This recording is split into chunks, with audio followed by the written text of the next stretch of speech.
Filmmaking twins Luke and Edward White have their first feature film set to be released on Friday. It stars former Skins actors Ollie Barbieri and Klariza Clayton and a 2016 BIFA nominatee. Unlike most films, the twins have rejected the DVD approach and are releasing the films themselves. Ed and Luke join us now to tell us more. So, Luke, if I start with you, what's the film about? So the film's about a group of 5 friends who are on holiday and they make the very bad idea to steal a very valuable painting. So they commit this art heist and things very quickly, as you'd expect, begin to go wrong. They've got a dead body on their hands, and whilst they're trying to work out how they're going to resolve this problem,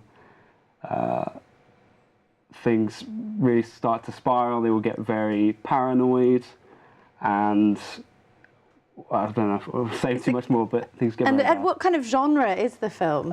It's a psychological thriller, really. Yeah, with sort of that goes to more towards a horror. Okay, because when you started explaining that, I was like, could be a sort of comedy, could be, but okay, no, so it's sort of more of a scary horror film. Okay. Yeah, it starts off quite like Reservoir Dogs, and then it. Okay, all right. So we've got a little clip of it. Let's have a little watch of that, shall we?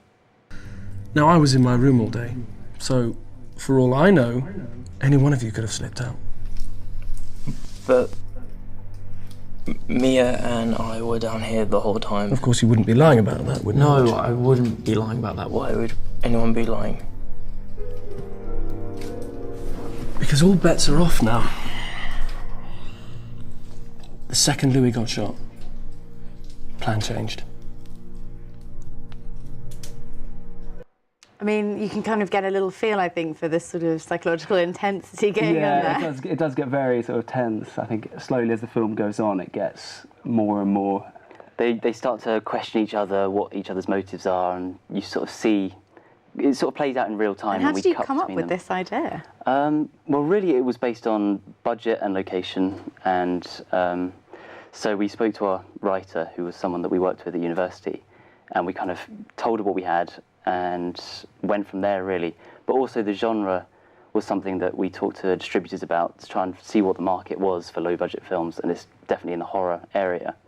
But then we did change it more into this thriller, psychological thriller, just because that was our personal taste more. Okay. And how does one go about kind of just deciding you're going to make a film? Did you just walk out one day and make it? How did it happen? I suppose after university you think, right, we need to make a start now. We need to have something that's a calling card, and I think there was the option of going, we can make a short film. Why not just make a short film, a really good short film? But you're still going through so many of the same processes, and a feature's the way that if you can do it, if you can do it, in 2 weeks as we did, then you're kind of getting so much more value out of that.